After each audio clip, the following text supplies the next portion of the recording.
क्या आपने कभी सोचा है कि एक 5 मंजिला इमारत जिसका वजन 7,600 टन है, वह आराम से सड़क पर चलकर एक जगह से दूसरी जगह जा सकती है? यह सुनने में किसी साई-फाई फिल्म या जादू जैसा लगता है, लेकिन चीन के शंघाई शहर में यह हकीकत बन चुका है। इंटरनेट पर एक ऐसा वीडियो वायरल हो रहा है जिसे देखकर आप अपनी आंखों पर यकीन नहीं कर पाएंगे। एक विशाल कंक्रीट और ईंटों की इमारत बिना किसी रेलगाड़ी, बिना किसी क्रेन और बिना किसी स्लाइडिंग ट्रैक के धीरे धीरे अपने पैरों पर चलकर जा रही है। इसके नीचे सैकड़ों छोटे छोटे हाइड्रोलिक लेग्स लगे हैं जो एक तालमेल के साथ कदम बढ़ा रहे हैं। यह सिर्फ एक इंजीनियरिंग स्टंट नहीं है, बल्कि यह दुनिया के सामने एक बहुत बड़ी समस्या का समाधान है। आज हम इसी वॉकिंग मशीन टेक्नोलॉजी और इसके पीछे की दिलचस्प कहानी के बारे में बात करेंगे। इमारतों को पैर देने वाली टेक्नोलॉजी। Walking machine. इस चमत्कार का असली नाम वॉकिंग मशीन है। यह एक रोबोटिक सिस्टम है जिसमें सैकड़ों हाइड्रोलिक सपोर्ट्स का इस्तेमाल किया जाता है, जिन्हें इमारत की फाउंडेशन के नीचे फिट कर दिया जाता है। आप इन्हें मैकेनिकल बैसाखियां या स्टिल्ट्स भी कह सकते हैं। यह पूरा सिस्टम बहुत ही बारीकी से काम करता है। इन लेग्स को 2 ग्रुप्स में बांटा जाता है, ग्रुप ए और ग्रुप बी। जब ग्रुप ए इमारत को मजबूती से पकड़े रहता है, तब ग्रुप बी ऊपर उठता है, आगे बढ़ता है और जमीन पर टिक जाता है। इसके बाद बारी बदलती है। अब ग्रुप बी वजन संभालता है और ग्रुप ए कदम आगे बढ़ाता है। यह बिल्कुल वैसा ही है जैसे हम इंसान चलते हैं। इन सभी कदमों को कंप्यूटर एल्गोरिथम्स के जरिए कंट्रोल किया जाता है ताकि इमारत 1 मिलीमीटर भी टेढ़ी न हो और उसका बैलेंस बना रहे। इन्वेंटर लान वुजी का विजन। इस कमाल की मशीन को बनाने वाले शख्स हैं एक स्ट्रक्चरल इंजीनियर लान वुजी, जो शंघाई एवोल्यूशन शिफ्ट के फाउंडर हैं। उन्होंने इस कॉन्सेप्ट को बहुत ही खूबसूरती से समझाया है। उनका कहना है कि यह एक पुरानी इमारत को बैसाखियां देने जैसा है ताकि वह खड़ी हो सके और अपनी जगह बदल सके। पिछले कई दशकों से जब भी किसी पुरानी इमारत को हटाना होता था, तो इंजीनियरों के सामने सबसे बड़ी चुनौती यह होती थी कि उसे बिना नुकसान पहुंचाए कैसे मोड़कर ले जाया जाए। पुरानी रेल टेक्नोलॉजी में सिर्फ सीधी लकीर में चलना मुमकिन था, लेकिन लान वुजी की इस वॉकिंग टेक्नोलॉजी ने मुड़ना और घुमाना भी आसान बना दिया है। लाइगंग प्राइमरी स्कूल। पहला बड़ा प्रोजेक्ट। इस टेक्नोलॉजी ने अपना लोहा तब मनवाया जब शंघाई के हुआंगपू डिस्ट्रिक्ट में स्थित 85 साल पुराने लाइगंग प्राइमरी स्कूल को मूव करने की चुनौती सामने आई। यह स्कूल 1935 में बना था और इसका आकार एक टी अक्षर जैसा था। अब मुश्किल यह थी कि अगर इसे पुरानी रेल टेक्नोलॉजी से खींचा जाता, तो इसके टी शेप के कोनों पर इतना दबाव पड़ता कि पूरी इमारत बीच से टूट सकती थी। इसे बचाने के लिए 198 रोबोटिक लेग्स का इस्तेमाल किया गया। इस 7,600 टन की भारी भरकम इमारत को जमीन से ऊपर उठाया गया और 18 दिनों के सफर में इसे 62 मीटर दूर ले जाया गया। सिर्फ इतना ही नहीं, इसे रास्ते में 21 डिग्री तक घुमाया भी गया। लान वुजी कहते हैं कि उनके 23 साल के करियर में उन्होंने कभी किसी इमारत को मोड़ के साथ चलते हुए नहीं देखा था। आज यह स्कूल एक हेरिटेज प्रोटेक्शन सेंटर के रूप में शान से खड़ा है। जियांगजुआन प्रोजेक्ट। एक अनोखा राउंड ट्रिप। अगर लाइगंग स्कूल एक ट्रायल था, तो जियांगजुआन प्रोजेक्ट एक मास्टरपीस साबित हुआ।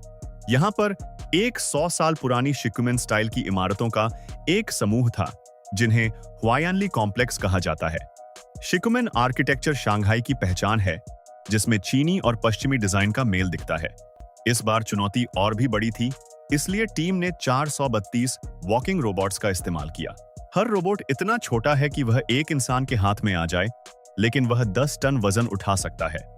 इन रोबोट्स ने पूरी इमारत को पहले 48 मीटर पश्चिम और फिर 46 मीटर उत्तर की ओर चलाया। लेकिन सबसे हैरान कर देने वाली बात यह थी कि जब जमीन के नीचे का कंस्ट्रक्शन पूरा हो गया, तो इन रोबोट्स ने जून 2025 में उन इमारतों को वापस चलकर उनकी पुरानी जगह पर पहुंचा दिया। यह दुनिया का पहला ऐसा मामला था जहां किसी ऐतिहासिक इमारत ने राउंड ट्रिप किया हो। भारत के नजरिए से ऐतिहासिक संरक्षण की अहमियत। जब हम चीन की इस टेक्नोलॉजी को देखते हैं, तो हमें भारत की पुरानी और ऐतिहासिक इमारतों की याद आती है। भारत एक ऐसा देश है जहां हर मोड़ पर इतिहास बिखरा पड़ा है, चाहे वह वाराणसी की तंग गलियां हों, हम्पी के मंदिर हों या मुंबई की विक्टोरियन काल की इमारतें। अक्सर हमारे देश में विकास के नाम पर पुरानी इमारतों को गिरा दिया जाता है, क्योंकि वे मेट्रो प्रोजेक्ट या फ्लाईओवर के रास्ते में आती हैं। अगर भारत में भी इस तरह की वॉकिंग मशीन टेक्नोलॉजी का इस्तेमाल बड़े पैमाने पर हो, तो हमें अपनी विरासत और प्रगति के बीच किसी एक को चुनना नहीं पड़ेगा। हम अपने पुराने मंदिरों और ऐतिहासिक स्मारकों को सुरक्षित रूप से शिफ्ट कर सकते हैं और उसी जगह पर आधुनिक इंफ्रास्ट्रक्चर भी तैयार कर सकते हैं। यह भारत के विकास बी विरासत भाई के सपने को सच करने की दिशा में एक क्रांतिकारी कदम हो सकता है। डेमोलिशन के बजाय माइक्रो रेनोवेशन की नई सोच। चीन में सालों तक एक शब्द बहुत मशहूर रहा, छाइचियान, जिसका मतलब होता है गिराना और हटाना। चीन ने अपनी तरक्की की राह में हजारों पुरानी बस्तियों को मलबे में तब्दील कर दिया, लेकिन अब वहां सोच बदल रही है। अब वहां माइक्रो रेनोवेशन का दौर आ गया है। अब वे समझते हैं कि एक 100 साल पुरानी इमारत अगर एक बार गिर गई तो वह हमेशा के लिए खत्म हो जाएगी। ऐतिहासिक इमारतें केवल ईंट और पत्थर नहीं होती, वे शहर की पहचान होती हैं और टूरिज्म को भी बढ़ावा देती हैं। इसके अलावा एक बिल्डिंग को गिराने में बहुत ज्यादा कचरा, धूल और कार्बन उत्सर्जन होता है, जबकि उसे शिफ्ट करना पर्यावरण के लिए भी ज्यादा बेहतर है। शिकुमेन, पत्थरों के दरवाजों की कहानी। शंघाई की पहचान इन शिकुमेन इमारतों से है। इनका नाम स्टोन गेट से आया है। इनमें भारी लकड़ी के दरवाजे और पत्थर के फ्रेम होते हैं। यह आर्किटेक्चर दिखाता है कि कैसे एक शहर दो संस्कृतियों के बीच फला फूला। एक समय में पूरे शंघाई में ऐसी 9 शून्य गलियां हुआ करती थी, लेकिन आज सिर्फ मुट्ठी भर बची हैं। इसीलिए जियांगयुआन जैसे प्रोजेक्ट्स पर अरबों रुपए खर्च किए जा रहे हैं ताकि इस इतिहास को बचाकर रखा जा सके। जब इन इमारतों के नीचे 53 शून्य स्क्वायर मीटर का कमर्शियल स्पेस और 3 मेट्रो लाइनों का जंक्शन बनाया जाना था, तो अधिकारियों ने इन्हें गिराने के बजाय चलने का हुक्म दिया। पुरानी रेल टेक्नोलॉजी बनाम वॉकिंग मशीन। इमारतों को शिफ्ट करना कोई नया काम नहीं है। 2003 में शंघाई कॉन्सर्ट हॉल को और 2017 में जेड बुद्धा टेम्पल को भी शिफ्ट किया गया था, लेकिन तब रेल और कंक्रीट ट्रैक का इस्तेमाल हुआ था।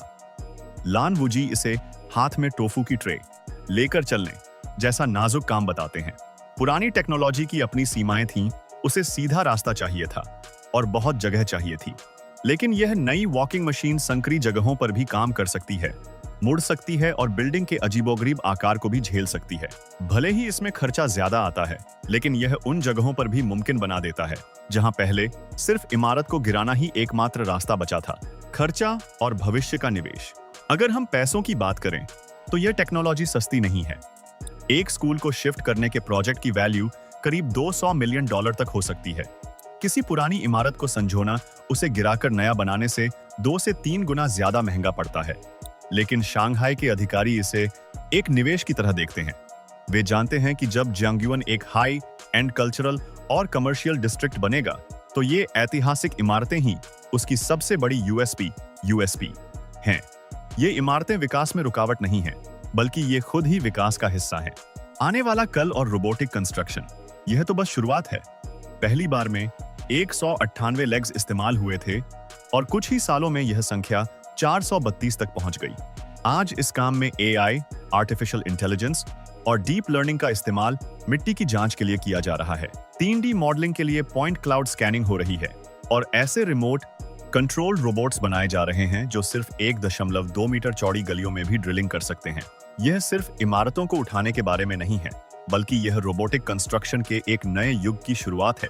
चीन की ये रोबोट लेग सिर्फ इमारतों को नहीं चला रही हैं, बल्कि ये पूरी दुनिया के शहरी विकास के सोचने के तरीके को बदल रही हैं। चाहे वो बाढ़ की चपेट में आने वाले घर हों या समुद्र के बढ़ते जलस्तर से खतरे में पड़े लैंडमार्क, अब हमारे पास उन्हें बचाने का एक नया और आधुनिक तरीका है। अब हमें इतिहास और भविष्य के बीच चुनाव करने की जरूरत नहीं है, क्योंकि अब इमारतें खुद चलकर भविष्य की ओर बढ़ सकती हैं।